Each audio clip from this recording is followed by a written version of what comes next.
Hello students, I am Atulya Kumar, Assistant Professor, Department of Civil Engineering, BVD ITM, Lucknow.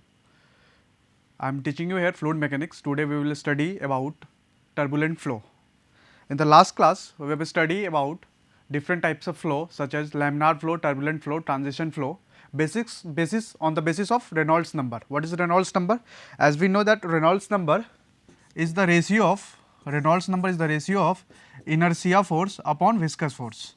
Okay, and it's a dimensionless quantity because it means it do not have any quantity, it do not have any quantity, any dimension. Okay, any dimension. Okay, so what is Reynolds number? Reynolds number is the ratio of inertia force upon viscous force mainly. Okay, so on the basis of Reynolds number we have categorized the flow into three types. First type is laminar flow, next flow is transition flow, and other one is turbulent flow. In our previous classes we have studied about laminar flow especially. Okay, laminar flow is that type of flow in which viscous force dominate over inertia force. Viscous force dominate over inertia force. In today's class, in the today's lecture and coming 2 to 3 lecture, we will discuss about turbulent flow, velocity distribution in turbulent flow and shear stress distribution in turbulent flow. So let's start. So what is laminar flow? Mainly laminar flow means that when a flow happens in a definite path, like this, suppose this is a container, and the fluid particle in this container move in a definite path. It means that these two particle A and particle B do not intersect or do not climb into the path of particle A or particle B respectively. Suppose if we observe the particle A does not cross the path of particle B or particle C. It does not cross the path of particle A, B and C. Same happens in the case of particle B. Particle B do not cross the path of particle A and particle C. This type of flow is known as laminar flow. Okay, laminar flow. Laminar flow का जो main कारण होता है वो होता है fluid की viscosity. उसकी विस्कोसिटी के कारण जो फ्लो होता है उस फ्लो को बोलते हैं laminar flow. Okay, mainly viscosity जो होता है वो इंपॉर्टेंट फैक्टर प्ले करता है.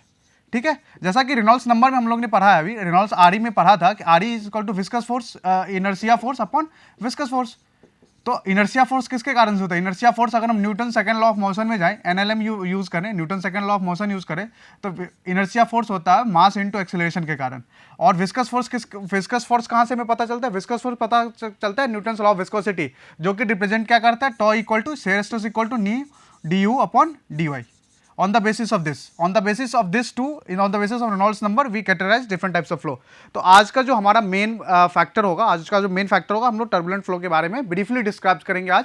तो ओके, तो अब हमने लास्ट क्लास में पढ़ा था कि रेनॉल्ड्स साहब ने एक एक्सपेरिमेंट किया था. उस एक्सपेरिमेंट में उन्होंने क्या किया था कि एक डाई का यूज किया था जिससे कि वो पाथ को कैरेक्टराइज कर सके. वो एक पाथ को कैरेक्टराइज कर सके चूंकि ये पर्टिकुलर फ्लूइड का जो पाथ है वो इस डायरेक्शन में फ्लो कर रहा है.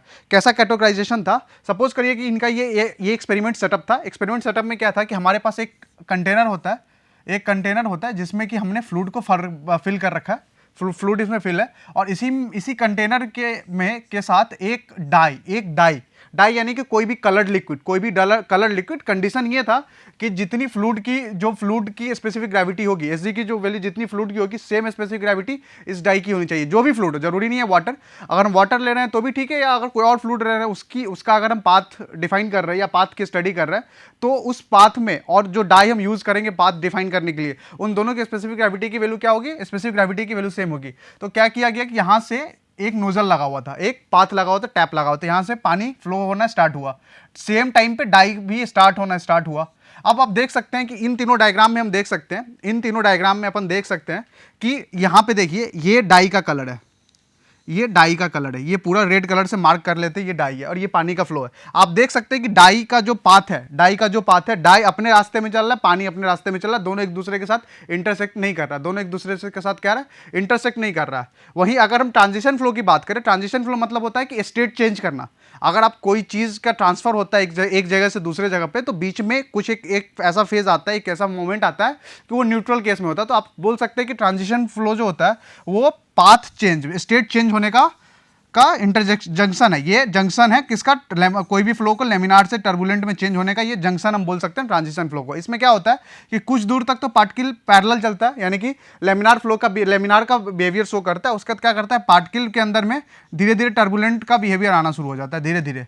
और अगर सेम अगर थोड़ा दूर और हम आगे चले, यानी कि अपने फ्लूइड की वेलोसिटी हम थोड़ा और बढ़ाएं, तो फ्लूइड की वेलोसिटी पे आप देख सकते हैं कि यहाँ वाले केस में ये पूरा का जो है ना हैप्पीजार्डली फ्लो कर रहा है। मतलब इस पार्टिकल का, इस डाई के अंदर जो पार्टिकल था, इसका कोई एक फिक्स्ड शेप नहीं होता, कोई फिक्स पाथ नहीं होता, वो जिगजैग मोशन में मूव कर रहा है, जिगजैग मोशन में मूव कर रहा है, यानी कि ये एक्स डायरेक्शन वाई डायरेक्शन ऊपर भी जा रहा है नीचे भी जा रहा है। जबकि आप लेमिनार फ्लो में देख रहे थे कि ये एक पूरा का पूरा क्या था, एक पूरा का पूरा पैरेलल फ्लो चल रहा था, जिस इस रास्ते से अगर इस ये डायरेक्शन है फ्लूइड के फ्लो होने का, उसी डायरेक्शन में सेम डायरेक्शन में फ्लो हो रहा था। लेकिन अगर आप टर्बुलेंट फ्लो की बात करें तो हमारा फ्लूइड तो इसी तरीके से फ्लो हो रहा है, फ्लूइड तो इसी तरीके से फ्लो हो रहा है, लेकिन ये जो डाई है इसका मूवमेंट क्या दिखा रहा है, इसका मूवमेंट दिखा रहा है कि हैप्पीजार्डली, मतलब रैंडम मूवमेंट हो रहा है, रैंडम मोशन हो रहा है। इसको एक तरह से बोला जाता है, इसको ब्राउनियन मोशन भी बोला जाता है। ये हम छोटी क्लासेस में लाइक 11th-12th में हम लोग पढ़े होंगे केमिस्ट्री में, इसको ब्राउनियन मोशन भी बोला जाता है। तो सेम बिहेवियर शो कर देता है फ्लूइड। अब ऐसा क्यों होता है, इस मेन कारण है हमें इसके स्टडी के बारे में पढ़ने के लिए, ऐसा क्यों होता है। एक्चुअली होता है मोमेंटम ट्रांसफर। हम लोग मोमेंटम कंजर्वेशन ऑफ मोमेंटम पढ़ते हैं कि m1v1 equal to m2v2।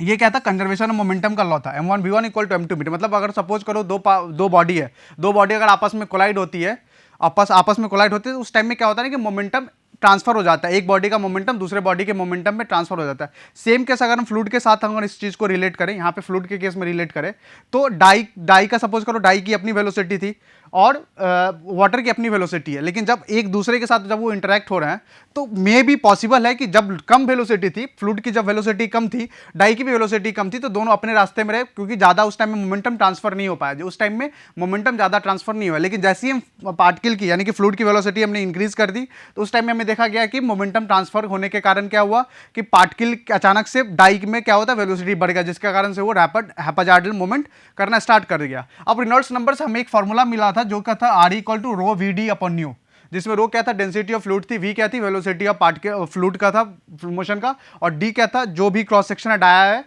Pipe का जो डाया है वो उसकी वैल्यू थी, न्यू की थी विस्कोसिटी थी, न्यू की थी विस्कोसिटी थी। यहां से हमें पता चला था इसके हिसाब से रेनॉल्ड्स नंबर अगर लेस देन 2000 है, if Reynolds number is less than 2000 then flow is said to be laminar flow. If Reynolds number lies between the range of 2000 to 4000, 2000 से लेकर 4000 बीच में अगर रेनॉल्ड्स नंबर की वैल्यू आ रही है, तो उस केस को उस टाइप के हम फ्लो को क्या बोल सकते हैं, उस फ्लो को हम लोग बोलते हैं ट्रांजिशन फ्लो। उस फ्लो को हम लोग क्या बोलते हैं, ट्रांजिशन फ्लो।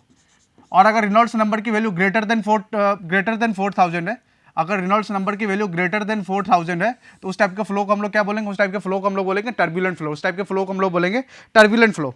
अब टर्बुलेंट फ्लो का जो कुछ एक इंपॉर्टेंट पॉइंट होता है जो कि हमें ध्यान रखना पड़ेगा स्टडी में, हम जब भी इसके बारे में पढ़ेंगे या जब भी हम इस चीज़ का एनालिसिस करेंगे, ऑब्जर्व करेंगे, तो इस चीज़ के बारे में जब भी हम ध्यान देंगे, तो देखा गया कि टर्बुलेंट फ्लो में जो वेलोसिटी डिस्ट्रीब्यूशन होता है, टर्बुलेंट फ्लो का जो वेलोसिटी डिस्ट्रीब्यूशन होता है, वो लेमिनार फ्लो के रिस्पेक्ट में ज़्यादा यूनिफॉर्म होता है, टर्बुलेंट फ्लो का जो वेलोसिटी डिस्ट्रीब्यूशन होता है वो होता है लॉगरिथमिक। आगे हम अभी स्टडी करेंगे टर्बुलेंट फ्लो के वेलोसिटी डिस्ट्रीब्यूशन, हम लोग आगे की क्लास में अभी स्टडी करेंगे।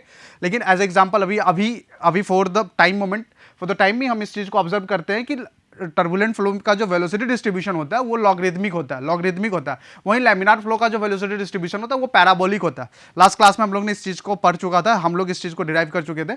तो वहां पे देखा गया था कि जब वेलोसिटी डिस्ट्रीब्यूशन की बात करें तो लैमिनार के केस में वेलोसिटी डिस्ट्रीब्यूशन कैसा था, लैमिनार के केस में ये है वेलोसिटी डिस्ट्रीब्यूशन, ये है लैमिनार का वेलोसिटी डिस्ट्रीब्यूशन, यानी कि पैराबोलिक कर्व है। ओके और टर्बुलेंट के केस में हमने अभी क्या बताया, हम लोग ने अभी पढ़ने वाले हैं कि टर्बुलेंट के केस में जो वेलोसिटी डिस्ट्रीब्यूशन है ये है लॉगरिथमिक वेलोसिटी डिस्ट्रीब्यूशन है।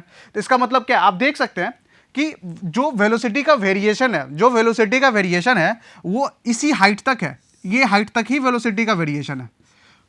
सपोज करें इस हाइट को हम h ले लेते हैं और इसी हाइट तक वेलोसिटी का वेरिएशन है, इसी हाइट तक, यानी कि वेलोसिटी ग्रेडियंट बस इस हाइट तक एग्जिस्ट कर रहा है। इसके बाद क्या है, इसके बाद आप देख सकते हैं कि यहां से लेके इस पॉइंट से लेके अब from this point two this point, ये यहां पे क्या है, वेलोसिटी का डिस्ट्रीब्यूशन क्या है, यूनिफॉर्म है, वेलोसिटी का डिस्ट्रीब्यूशन यूनिफॉर्म है। वहीं अगर हम बात करें, अगर सपोज करिए हम लोग बात करें,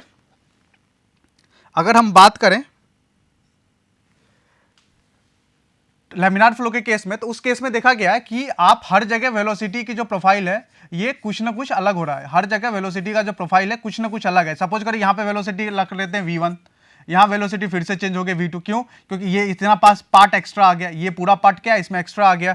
यहाँ पे क्या है v3, ये पूरा पार्ट एक्स्ट्रा आ गया। तो यहाँ पे क्या है, अगर आपको वेलोसिटी डिस्ट्रीब्यूशन देखने के लिए आपको बोला जाएगा या आप कहीं पे ऑब्जर्व करेंगे तो आप बोलेंगे कि टर्बुलेंट के केस में यूनिफॉर्म वेलोसिटी डिस्ट्रीब्यूशन होता है विथ रिस्पेक्ट टू लेमिनार के केस में। लेमिनार केस में ऐसा क्यों? क्योंकि लेमिनार केस में जो वेलोसिटी डिस्ट्रीब्यूशन की जो प्रोफाइल बनती है वो प्रोफाइल कैसी बनती है, वो प्रोफाइल बनती है अपनी लॉगरिथम सॉरी वो प्रोफाइल बनती है पैराबोलिक, और टर्बुलेंट के केस में जो प्रोफाइल बनती है वो प्रोफाइल बनती है लॉगरिथमिक। दूसरा जो हम लोग स्टडी करेंगे कि टर्बुलेंट फ्लो के केस में जो वेलोसिटी नियर द बाउंड्री, वहां पे क्या होता है, लार्ज शेयर स्ट्रेस देखने को मिलता है। वहां पे शेयर स्ट्रेस जो होता है वो लार्ज देखने को मिलता है। क्यों? क्योंकि आप एक चीज गौर अभी ध्यान से देखिएगा कि हमने क्या बोला कि यहां तक ये जो एच डिस्टेंस है, यानी कि ये क्या है, पाइप है और ये पाइप की बाउंड्री है। पाइप की बाउंड्री यहाँ पे हम लोग अभी जस्ट देखा है कि यहाँ पे क्या है कि वेलोसिटी डिस्ट्रीब्यूशन यानी कि वेलोसिटी ग्रेडियंट जो है वो एग्जिस्ट कर रहा है। यहाँ पे वेलोसिटी ग्रेडियंट जो है वो एग्जिस्ट कर रहा है कहाँ पे, बाउंड्री के ठीक नजदीक में, यानी कि एच डिस्टेंस तक अगर हम बात करें तो यहाँ तक देखा गया कि वेलोसिटी डिस्ट्रीब्यूशन क्या एग्जिस्ट कर रहा है। वेलोसिटी में वेरिएशन है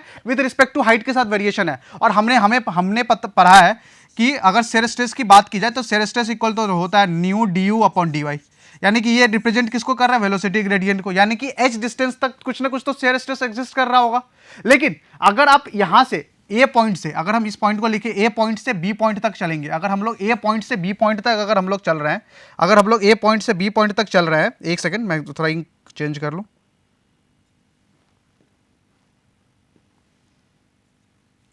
अगर हम लोग ए पॉइंट से बी पॉइंट तक चल रहे हैं, ये बी पॉइंट है अपना और ये अपना ए पॉइंट है, अगर हम यहां से यहां तक चल रहे हैं तो हमने अभी जस्ट पढ़ा है कि टर्बुलेंट के केस में जो डिस्ट्रीब्यूशन है वो लॉगरिथमिक है और मोर यूनिफॉर्म होता है आफ्टर अ पर्टिकुलर डिस्टेंस के बाद। तो यहां से यहां तक आप देख रहे हैं कि यहां से यहां तक वेलोसिटी क्या पूरी की पूरी कांस्टेंट है, यानी कि यहां पे डी यू या D Y, D U upon D Y, ये जो D U upon D Y का टर्म था वेलोसिटी ग्रेडियंट का, ये क्या हो गया, ये वैल्यू टेंड्स टू जीरो हो सकती है या इक्वल टू जीरो हो सकती है। इसका मतलब क्या, वहां पे शेयर स्ट्रेस एग्जिस्ट नहीं करेगा। तो शेयर स्ट्रेस टर्बुलेंट फ्लो में सबसे ज्यादा टेंडेंसी कहां एग्जिस्ट करने की, जहां पे पाइप की बाउंड्री होगी वहां पे शेयर स्ट्रेस ज्यादा का ज्यादा एग्जिस्ट करेगा। दूसरा केस हम लोग स्टडी करेंगे कि वेलोसिटी डिस्ट्रीब्यूशन कर्व में जो कोर का बात है, यानी कि जहां पे सेंटर है, पाइप का जो सेंटर होता है वहां पे वेलोसिटी जो देखा गया वो मैक्सिमम ऑब्जर्व किया गया।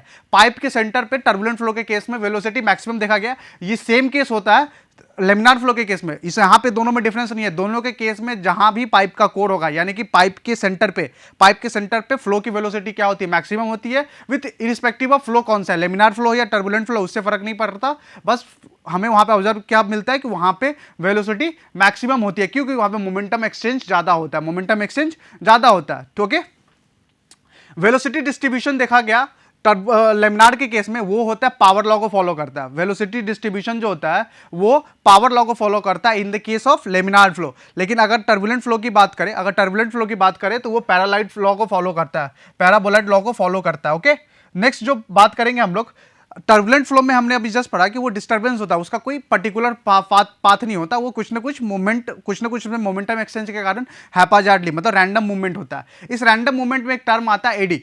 एडी मतलब होता है कि कोई भी ऐसा वेरिएबल जो कि एक फिक्स वेरिएबल के रिस्पेक्ट में उस यूनिट को क्वांटिफाई करे, उस यूनिट को डिफाइन करे। यानी कि अगर आप बात कर सके हैं तो फॉर्मेशन ऑफ एडीज जो होता है वो टर्बुलेंट के केस में ज्यादा होता है, फॉर्मुलेशन ऑफ एडीज जो होता है वो टर्बुलेंट फ्लो के केस में ज्यादा देखा गया। ओके, अब जो इसमें सबसे इंपॉर्टेंट बात हम लोग करेंगे, जो सबसे इंपॉर्टेंट बात है आज के लेक्चर में, वो है फ्रिक्शनल लॉस। फ्रिक्शनल लॉस क्या होता है? फ्रिक्शनल लॉस होता है कि जब फ्लो हो रहा है, जब अपन अभी तक पढ़ रहे थे कि लेमिनार के केस में क्या था कि पैरेलल एक दूसरे के साथ फ्लो हो रहा था, हर एक लेयर पे शेयर स्ट्रेस क्या था, एग्जिस्ट कर रहा था, यहाँ पे एग्जिस्ट क्या कर रहा था, यहाँ पे विस्कस फोर्स एग्जिस्ट कर रहा था, इसलिए बाकी सारे फोर्स को हम थोड़ी देर के लिए इग्नोर कर दिए थे। लेकिन टर्बुलेंट के केस में क्या, विस्कस फोर्स एग्जिस्ट नहीं कर रहा, वहां पे इनर्शिया फोर्स एग्जिस्ट कर रहा है। जहां पे इनर्शिया की बात आती है वहां पे फ्रिक्शन जो है ऑटोमेटिक हम लोग कंसिडर कर लेते हैं, फ्रिक्शन ऑटोमेटिक आ जाता है, और वहां पे ऑटोमेटिक क्या होता है, फ्रिक्शन आ जाता है। इसका मतलब क्या है कि जब भी कोई भी फ्लूइड किसी भी पाइप के साथ फ्लो कर रहा होगा, when a fluid is flowing through the pipe, the velocity of liquid adjacent to the pipe is zero. ऐसा क्यों हो रहा है? देखिए, अभी हमने जस्ट बताया था, अभी हम लोग ने जस्ट पढ़ा था कि पाइप के पास अगर टर्बुलेंट फ्लो का केस देखा जाए तो पाइप के ठीक बगल में या ठीक बगल में यहां तक क्या है ना कि वेलोसिटी ग्रेडियंट एग्जिस्ट कर रहा है। वेलोसिटी ग्रेडियंट एग्जिस्ट होने के कारण क्या है, यहां तक है कि यहां पे विस्कोसिटी भी एग्जिस्ट कर रही होगी। विस्कोसिटी एग्जिस्ट करने का मतलब है कि यहां पे विस्कस फोर्स होगा। तो इस पॉइंट तक जो बात होती है ना, ये एक्चुअली ये जो कॉन्सेप्ट है हम लोग लेमिनार सब लेयर का कॉन्सेप्ट हम लोग बाउंड्री लेयर में डिटेल में पढ़ेंगे, लेकिन फॉर द टाइम बीइंग इस चीज टॉपिक को समझने के लिए क्लैरिफाई करने के लिए हम इस चीज को हल्का से यहाँ ब्रीफली डिस्कस कर लेते हैं कि अप टू दिस लेयर तक क्या होता है ना, एक लेमिनार का फॉर्मेशन होता है, एक लेमिनार सब लेयर का क्या होता है, फॉर्मेशन होता है। एक लेमिनार सब लेयर का क्या होता है, यहाँ पे फॉर्मेशन होता है। लेमिनार, जहां पे भी लेमिनार शब्द की बात आती है, जहां पे लेमिनार की बात आती है, वहां पे हम विस्कोसिटी को ज्यादा प्रीफर करेंगे, ताकि फ्रिक्शन के रिस्पेक्ट में, फ्रिक्शन को वहां पे हम कुछ देर के लिए इग्नोर कर देंगे, विस्कोसिटी को हम लोग उस केस में क्या करेंगे, ज्यादा प्रीफर करेंगे। तो अगर इस केस की बात करें, यहां पे बात करें, ये जो पॉइंट है, ये पॉइंट इस लेयर तक, सपोज कर इस लेयर का नाम हम लोग देते हैं डेल्टा, इस लेयर का नाम दे रहे हैं डेल्टा। तो डेल्टा डिस्टेंस तक में क्या है कि पाइप बाउंड्री के बहुत नजदीक में, ये पाइप बाउंड्री के बहुत ही नजदीक है। तो डेल्टा तक में क्या देखा गया, डेल्टा तक में देखा गया है कि यहां पे फ्रिक्शन की वैल्यू क्या होती है, फ्रिक्शन की वैल्यू 0 होती है। क्यों? क्योंकि लेमिनार सब लेयर फॉर्मेशन होने के कारण, और जहां लेमिनार है वहां विस्कोसिटी हो जाती है। तो विस्कोसिटी जहां आएगी वहां हम फ्रिक्शन को इग्नोर कर देंगे, फ्रिक्शन हम वहां पे इग्नोर कर देंगे। ओके, तो viscous action cause losses in energy known as friction loss. लेकिन जो जैसे ही लेमिनार लेयर खत्म होगा, जैसे ही लेमिनार खत्म होगा, वैसे ही क्या होता है कि विस्कोसिटी भी उसकी धीरे धीरे क्या होती है, फ्लूइड की कम होनी शुरू हो जाती है। तो ये जो एनर्जी का जो लॉस होता है विस्कस एक्शन के कारण, विस्कस के लॉस के कारण जो एनर्जी का लॉस होता है, इस लॉस को हम लोग बोलते हैं फ्रिक्शन लॉस। इस लॉस को हम लोग क्या बोलते हैं, friction loss, friction loss. Okay, तो अगर हम इस चीज को डिराइव करें, अगर इस चीज के बारे में, फ्रिक्शन लॉस के बारे में डिटेल से स्टडी करें, तो फ्रिक्शन लॉस जो होता है वो प्रोपोर्शनल टू किसके होता है, वेलोसिटी से, प्रोपोर्शनल टू होता है वेलोसिटी से। यानी कि viscous law F equal F directly proportional लिखा जा सकता है Vn। जो Vn होता है वो वेरी करता है 1.5 to 2 के बीच में, क्या होता है, Vn की वैल्यू वेरी करती है। दूसरा क्या होता है, तो fluid friction depends on density of fluid. जितनी ज्यादा फ्लूइड डेंसिफाई होगा उसकी फ्रिक्शन क्या होगी, उतनी ज्यादा होगी, proportional to the area of surface in contact. जितना दूर वो सरफेस पे कांटेक्ट, ये कांटेक्ट में रहेगा, उतना ही क्या होगा, उस फ्लूइड पे फ्रिक्शन एक्ट कर रहा होगा, उतना ही उस फ्लूइड पे फ्रिक्शन एक्ट कर रहा होगा। इंडिपेंडेंट ऑफ प्रेशर, प्रेशर के कारण फ्लूइड की फ्रिक्शन में कोई चेंज नहीं आएगा। प्रेशर के कारण फ्लूइड की फ्रिक्शन में क्या है, कोई चेंज देखने को नहीं पर मिलेगा। Dependent of nature of surface in contact. दूसरा, सरफेस ऑफ कांटेक्ट, जिस सरफेस का के साथ ये कांटेक्ट में है, उस सरफेस के साथ, जैसे अगर एक हम बात करें कंक्रीट पाइप की और एक प्लास्टिक पाइप की, तो आप उस चीज को फील कर सकते हैं कि कंक्रीट का जो पाइप होगा वो ज्यादा फ्रिक्शन प्रोवाइड करेगा विथ रिस्पेक्ट टू प्लास्टिक के पाइप से। प्लास्टिक का पाइप क्या होता है, अंदर का सरफेस क्या होता है, स्मूथ होता है, तो वो फ्रिक्शन लेस प्रोवाइड करेगा। लेकिन अगर कंक्रीट का पाइप है तो अंदर से अगर फिनिशिंग, अगर मॉडरेट फिनिशिंग भी अगर हम प्रोवाइड कर रहे हैं, तो उस केस में भी उस पर कुछ ना कुछ फ्रिक्शन वो एक्ट कर रहा होगा, जो कि प्लास्टिक वाले पाइप से कम होगा। यानी कि ये जो 5 इंपॉर्टेंट पॉइंट है जिसपे फ्लूइड का फ्रिक्शन डिपेंड करता है। पहला किस पर डिपेंड करता है, पहला डिपेंड करता है वेलोसिटी पे, v to the power n पे। दूसरा डिपेंड करता है डेंसिटी ऑफ फ्लूइड पे। तीसरा होता है एरिया ऑफ कांटेक्ट पे। चौथा होता है कि जिस सरफेस के साथ वो कांटेक्ट में है उस सरफेस की प्रॉपर्टी कैसी है, उस सरफेस की प्रॉपर्टी कैसी है। ओके, नेक्स्ट हम लोग डिस्कस करेंगे कि फ्रिक्शन के कारण जो हेड लॉस होता है वो, उसको हम कैलकुलेट कैसे करेंगे। इसके लिए हम क्या करते हैं, एक पाइप लेते हैं, ये हमारा पाइप है, एरिया ऑफ स्टडी है, इस पाइप पे हम स्टडी करेंगे। इस पाइप को हमने क्या किया, 2 सेक्शन में डिवाइड किया। एक सेक्शन है 1-1 सेक्शन, दूसरा सेक्शन है 1-2 सेक्शन। अगर 1-1 सेक्शन पे जो फोर्स लग रहा होगा उसको हम बोलेंगे प्रेशर फोर्स P1, ये प्रेशर फोर्स है। 2-2 सेक्शन पे जो फोर्स लग रहा है उस फोर्स को हम लोग बोलेंगे P2। ओके, और जैसा कि हमें पता है कि पाइप के ठीक बाद में एक सरफेस फोर्स लग रहा होगा जिसको F1 बोलते हैं। F1 जो है ये फ्रिक्शनल फोर्स है, F1 जो है ये फ्रिक्शनल फोर्स है। ओके, D जो है ये डायमीटर ऑफ पाइप है। F' होता है, F' जो है ये frictional resistance per unit wetted per unit velocity. F' जो है वो frictional resistance per unit wetted area per unit velocity. मतलब एक वेटेड एरिया के रिस्पेक्ट में उसकी अगर v वेलोसिटी है, उसके रिस्पेक्ट में फ्रिक्शनल कितना प्रोवाइड हो रहा है। क्योंकि हमें पता है कि फ्रिक्शन किस किस पे डिपेंड करता है, friction is directly proportional to v to the power n। मतलब कि किस पे डिपेंड कर रहा है, फ्रिक्शन जो है वेलोसिटी के पावर में डिपेंड कर रहा है। दूसरा किस पे डिपेंड कर रहा था, area of surface of contact, area of surface of contact. अभी हमने जस्ट पढ़ा था area of surface of contact, मतलब जिस सरफेस के साथ वो कॉन्टैक्ट में कितने दूर, कितना एरिया उसने कवर कर रखा है। यानी कि अगर फ्रिक्शनल रेसिस्टेंस को अगर हम डिफाइन करें F' से, तो इसका मतलब होता है कि frictional resistance per unit wetted area per unit of velocity. HF क्या है, HF है head loss due to friction. HF जो होता है वो head loss due to friction होता है। अगर हम इस सेक्शन 1.1 एंड 2.2 सेक्शन पे अगर हम बर्नौली का प्रिंसिपल अप्लाई करें तो बर्नौली का प्रिंसिपल के हिसाब से क्या होगा, प्रिंसिपल होगा P1 upon rho G plus V1 square by 2G plus Z1 equal to P2 upon 2G plus V1 square by 2G plus Z2 plus HF। Okay, यानी कि P1 क्या है, प्रेशर फोर्स के कारण, V1 स्क्वायर बाई 2G जो है वो velocity के कारण जो होता है, Z जो होता है वो डेटम हिट के कारण जो होता है, HF जो होता है वो HF होता है फ्रिक्शनल लॉस, जिसकी हम स्टडी करेंगे। ओके, जिसकी हम स्टडी करेंगे, इस चीज की स्टडी की जाएगी। ओके, नेक्स्ट, जैसा कि हम देख सकते हैं कि हमने अपने पाइप को हॉरिजॉन्टल पे रखा है, तो हॉरिजॉन्टल पे रखने के कारण क्या है, डेटम हिट क्या है, डेटम हिट की वैल्यू क्या हो जाएगी, Z1 इक्वल टू Z2, क्योंकि दोनों सेम लेवल पे है, पाइप सेम लेवल पे है, तो डेटम हिट की कोई वैल्यू नहीं आएगी, तो Z1 इक्वल टू Z2। और फ्लो क्या है, एक पाइप के थ्रू हो रहा है, फ्लो एक पाइप के थ्रू हो रहा है। इस पाइप का एरिया क्या है, ये इस पाइप का जो एरिया होता है, ये एरिया क्या है, कांस्टेंट क्रॉस सेक्शन एरिया, कहीं पे क्रॉस सेक्शन एरिया चेंज नहीं हो रहा है। इसका मतलब क्या है कि वेलोसिटी की भी वैल्यू क्या होगी, क्रॉस वेलोसिटी की वैल्यू भी क्या होगी, वो सेम होगी। क्यों, क्योंकि एरिया ऑफ क्रॉस सेक्शन क्या रखे हैं पाइप का एरिया ऑफ क्रॉस सेक्शन हमने सेम रखा है। अगर हम इस इक्वेशन को, अगर पीछे वाले इक्वेशन को अगर हम लिखे P1 upon rho G plus V1 square upon 2G plus Z1 equal to P2 upon rho G plus V2 square upon 2G plus Z2 plus HF। अगर इस केस में अगर हम देखें अगर V1 इक्वल टू V2 कर दे, क्यों, क्योंकि क्रॉस सेक्शन एरिया से सेम है, तो क्रॉस सेक्शन एरिया सेम है तो डिस्चार्ज भी सेम होगा। अगर डिस्चार्ज सेम है तो हमें पता है कि यहाँ से हम वेलोसिटी भी सेम ही कंसीडर करेंगे।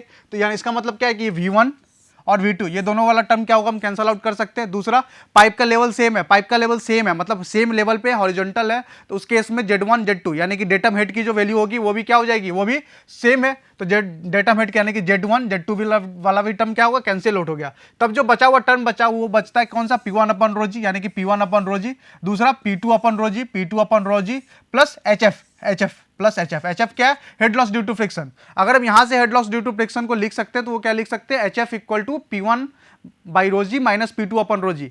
कहीं बहुत जगह आप इस चीज को इस तरीके से भी देख सकते हैं कि ये इस तरीके से भी लिखा रहता है, P1 upon rho g equal to P1 minus P2। Okay, P1 P2 क्या है, P1 P2 है pressure at section A11 section पे, P2 क्या है, प्रेशर एट 22 सेक्शन पे। ओके, लेकिन हेड लॉस किसके कारण से हो रहा था, हमने अभी जस्ट पढ़ा था कि हेड लॉस हो रहा था वो फ्रिक्शन के कारण से हो रहा था। हेड लॉस किसके कारण से हो रहा था, फ्रिक्शन के कारण से हो रहा था। और जैसा कि अभी हम लोग ने जब हम फ्री बॉडी डायग्राम बनाते थे, अगर हम फोर्स इस डायरेक्शन में ले रहे हैं, बॉडी इस डायरेक्शन में मूव कर रहा है, तो फ्रिक्शन कहां लगता था, फ्रिक्शन ठीक इसके अपोजिट में लगता था, फ्रिक्शन ठीक इसके अपोजिट में लगता था Newton first law of motion के हिसाब से। तो अगर हम पी फोर्स के हिसाब से, पी फोर्स अगर हम इस डायरेक्शन में यानी कि एक्स पॉजिटिव एक्स की डायरेक्शन में लगा रहे होते हैं, तो अगर ये बॉडी की टेंडेंसी है इस डायरेक्शन में मूव करने की, तो फ्रिक्शन वो कहां एग्जस्ट कर रहा होगा, निगेटिव एक्स डायरेक्शन के रूप में। सेम केस में पानी कैसे फ्लो कर रहा है, पानी का फ्लो कैसा है, पानी का फ्लो कुछ इस डायरेक्शन में, ये है पानी का फ्लो। जब पानी इस डायरेक्शन में फ्लो कर रहा है तो पानी के फ्लो के अपोजिट डायरेक्शन में फ्रिक्शन लग रहा होगा, तो फ्रिक्शन जो है इस डायरेक्शन में लग रहा था। अब ये फ्रिक्शन किसके, ये फ्रिक्शनल फोर्स कौन लगाएगा, फ्रिक्शनल हमने जस्ट पढ़ा था एफ के कारण, फ्रिक्शनल रेसिस्टेंस के कारण, जो कि किस पे डिपेंड कर रहा था, वेटेड एरिया पे और वेलोसिटी पे। तो एफ इक्वल फ्रिक्शनल रेसिस्टेंस अगर हम कैलकुलेट करें तो फ्रिक्शनल रेसिस्टेंस इक्वल टू होता है frictional resistance per unit wetted area per unit velocity. ये तो एफ की वैल्यू है, इनटू जितना दूर में वो एक्ट कर रहा होगा पूरे वेटेड एरिया पे, वेटेड एरिया इंटू वेलोसिटी का स्क्वायर, इंटू वेलोसिटी का स्क्वायर। तो F equal to F into pi DL, कितनी दूर पे एक्ट कर रहा है, जो इसका सर्कमफ्रेंस लेंथ होगा, जो इसका सर्कमफ्रेंस लेंथ होगा, पाई इंटू डी इंटू लेंथ, पाई इंटू डी इंटू लेंथ, और वेलोसिटी जो है जिससे पानी फ्लो कर रहा है यानी कि उसकी वेलोसिटी कितनी है, बी स्क्वायर। इससे हमें पता चला कि ये फ्रिक्शनल लॉस होना चाहिए, इससे फ्रिक्शनल लॉस हम निकाल सकते हैं। तो अगर हम इस पूरी इस डायग्राम पे ये जो हमारा सेक्शन है, अगर हम इस पे summation of F X equal to 0 रखें, यानी कि हॉरिजॉन्टल डायरेक्शन में लगने वाला सभी फोर्स का समेशन अगर हम 0 रखें, तो उसको रख के देखते हैं। तो देखिए P1 क्या इंटेंसिटी है, टोटल प्रेशर फोर्स यहाँ कितना आ रहा होगा इस सेक्शन पे, टोटल प्रेशर फोर्स इस सेक्शन पे आ रहा होगा P1 इंटू ए, टोटल प्रेशर फोर्स इस सेक्शन पे कितना आ रहा होगा, P2 इंटू ए। ओके, F1 की वैल्यू हमने अभी जस्ट कैलकुलेट कर रखी थी, F1 की वैल्यू कितनी थी, F1 की वैल्यू थी F into pi D L into V square.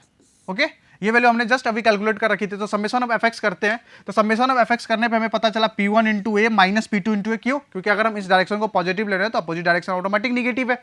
तो P1 into A minus P2 into A minus of F1 और F1 और P2 माइनस में इसलिए लिया क्योंकि P2 और F1 का डायरेक्शन क्या है, दोनों सेम डायरेक्शन में, दोनों इस तरफ ही एक्ट कर रहा है, दोनों इस तरफ ही एक्ट कर रहा है। ओके, तो अब यहाँ से इस इक्वेशन को जब हम रीअरेंज करेंगे, इस इक्वेशन को जब रीअरेंज करेंगे तो देखेंगे P1 minus P2 area common है तो एरिया हमने कॉमन में ले लिया, इक्वल टू F1 को कर दिया। F1 की वैल्यू हमें पता था pi D L upon V square.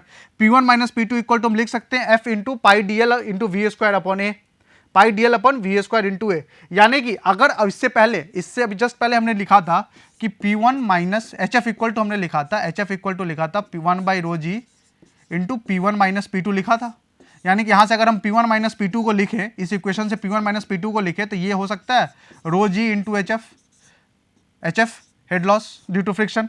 तो अगर हम P1 माइनस P2 की जगह हम रो जी इंटू एच एफ पुट कर देते हैं तो यहां से जो एच एफ की वैल्यू आ रही है, यहां से जो एच एफ की वैल्यू आ रही है, ये आ रही है pi D L into V square, pi D L into V square into friction coefficient upon area into rho G, area into rho G. ये आ रही है हेड लॉस की वैल्यू, ये आ रही है head loss due to friction की वैल्यू। ओके, अगर अब दूसरी बात क्या, एरिया क्रॉस सेक्शन एरिया हमें पता है, क्रॉस सेक्शन एरिया कितना होगा, क्रॉस सेक्शन एरिया होता है pi by 4 D square, pi by 4 D square. अगर हम इस पूरे इक्वेशन को जब हम रीअरेंज करते हैं, इस पूरे इक्वेशन को जब हम रीअरेंज करते हैं, इस पूरे इक्वेशन को रीअरेंज करने पे देखा गया कि हेड लॉस ड्यू टू जो फ्रिक्शन आता है वो आता है H F equal to 4FLV square upon 2GD। H F equal to क्या आता है 4FLV स्क्वायर अपॉन 2GD, यार जिसमें एफ क्या है, एफ क्या है, एफ होता है फ्रिक्शन कॉफिशिएंट या फ्रिक्शन फैक्टर भी हम इसको बोल सकते हैं। एफ क्या होता है, ये फ्रिक्शन फैक्टर भी फैक्टर होता है। वी क्या होता है, वेलोसिटी ऑफ फ्लो होता है, वी क्या होता है, वेलोसिटी ऑफ फ्लो होता है। ओके, उसका एल क्या होता है, लेंथ, मतलब जिस सेक्शन जितने दूर का ऑब्जर्वेशन हम कर रहे हैं उस लेंथ को लिखेंगे, यानी कि लेंथ ऑफ ऑब्जर्वेशन। कभी कभी क्वेश्चन में अगर हमें लेंथ ऑब्जर्वेशन नहीं दिया रहता तो जो लेंथ ऑफ पाइप दिया रहेगा हम उसी को कंसीडर कर लेंगे। जी क्या होता है, जी बहुत ही आराम से एक्सेलरेशन ड्यू टू ग्रेविटी है। डी क्या है, डी है dia of pipe, D is dia of pipe. Okay, तो ये चीज, इसी इक्वेशन को बोला जाता है डार्सी-वेशबैक इक्वेशन। इसी इक्वेशन को हम लोग बोलते हैं क्या, इसी इक्वेशन को हम लोग बोलते हैं डार्सी-वेशबैक इक्वेशन। अब दूसरी बात करें, ये तो टर्म, ये जो अभी हमने जो वैल्यू निकाला है एचएफ का, ये निकाला है फ्रिक्शन फैक्टर के टर्म में।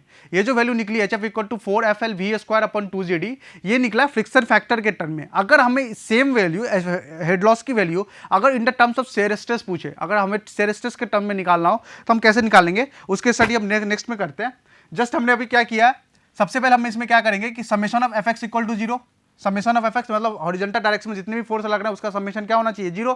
तो हॉरिजॉन्टल डायरेक्शन में फोर्स कौन कौन सा आ रहा है, P1 इंटू ए यानी कि प्रेशर इंटू एरिया यानी कि फोर्स, माइनस P2 इंटू ए माइनस F1 इंटू ए। P1 माइनस P2 अगर हम इस इक्वेशन को रीअरेंज कर लें तो P1 माइनस P2 इंटू ए इंटू F1। पिछले वाले टर्म में जब हम डार्सी-वेशबैक इक्वेशन का डेरिवेशन कर रहे थे तो वहां पे जब हम F1 की वैल्यू निकाले थे, वो F1 की वैल्यू हमने बताया था कि ये फ्रिक्शन के कारण से आ रहा था, ये फ्रिक्शन के कारण से हो रहा है। लेकिन यहाँ पे हम F1 की वैल्यू लेंगे, F1 को हम कंसीडर करेंगे ये शेयर स्ट्रेस के कारण, ये जो लॉस है वो loss due to shear stress के कारण जो लॉस हो रहा होगा। Loss due to shear stress कैसे निकालेंगे, shear stress into area, force है तो फोर्स निकालने के लिए क्या होता है, स्ट्रेस इंटू एरिया। तो shear stress into area, surface area अगर हम कर देंगे तो हमें पता चल जाएगा कि लॉस कितना आ रहा है। तो शेयर स्ट्रेस को रिप्रेजेंट किससे करते हैं, टॉ नॉट से। तो टॉ नॉट हो गया मेरा shear stress into pi D L मतलब सरफेस एरिया, इस एरिया इसका सरफेस एरिया कितना है, ये P1 minus P2 into A equal to tau naught pi into D L. अगर हम इस इक्वेशन को रीअरेंज करें, इस इक्वेशन को रीअरेंज कैसे करेंगे, देखिए पाई से पाई कैंसिल हो जाएगा, डी से डी कैंसिल हो जाएगा, पाई से पाई कैंसिल होगा, डी से डी कैंसिल होगा, तो बचा हुआ टर्म कितना हुआ, P1 माइनस P2 dy/4 और इधर क्या बचा, tau naught into L. Tau naught क्या होता है, टॉ नॉट मेरा क्या है, शेयर स्ट्रेस की वैल्यू है, पाइप पे उस पॉइंट पे लग रहा होने वाला शेयर स्ट्रेस कितना उस पे लग रहा होगा उसकी वैल्यू है। यानी कि P1 माइनस P2 को हम लिख सकते हैं 4 tau naught into L upon D. अब दूसरी बात है कि हमने अभी जस्ट पढ़ा था कि एच एफ इक्वल टू हम लिख सकते हैं 1 by rho ji into P1 minus P2, यानी कि H F into rho g equal to हम लिख सकते हैं P1 माइनस P2। तो वही हम करेंगे, हम कुछ नहीं करेंगे, बस P1 माइनस P2 की जगह हम क्या पुट कर देंगे, P1 माइनस P2 की जगह हम पुट कर देंगे एच एफ इंटू रो जी। P1 माइनस P2 की जगह हम क्या पुट कर देंगे यहाँ पे, एच एफ इंटू रो जी। यानी कि अभी इस टर्म से क्या आ रहा था, इस टर्म से आ रहा था एच एफ इक्वल टू आता है, एच एफ इक्वल टू होता है 1 by rho ji into P1 minus P2 होता है। अगर हम P1 माइनस P2 की वैल्यू कितनी आ रही है, 4 नॉट एल इंटू डी, यानी कि यहाँ से हम लिखें तो 1 by rho ji into P1 minus P2 की जगह हम क्या लिख सकते हैं, P1 minus P2 4 naught into L upon D, ये लिख सकते हैं। ये हो गया मेरा एच एफ। एच एफ क्या, head loss due to friction के केस में। अब एक और हेड लॉस की अगर हम वैल्यू निकाले थे हेड लॉस की वैल्यू निकाले थे। एक और हेड लॉस की वैल्यू क्या आई थी डार्सी वेसबाई के इक्वेशन के हिसाब से, कि उस टाइम में हम निकाले थे एच एफ इक्वल टू होता था 4FLV² इंटू जी। अगर यहां से फ्रिक्शन फैक्टर निकालना हो हमें in the terms of shear stress, तो ये कितना होता है, ये होता है F equal to 2 tau naught rho V²। ये क्या होता है, head loss due to friction factor due in the terms of shear stress के केस में। Okay, thank you.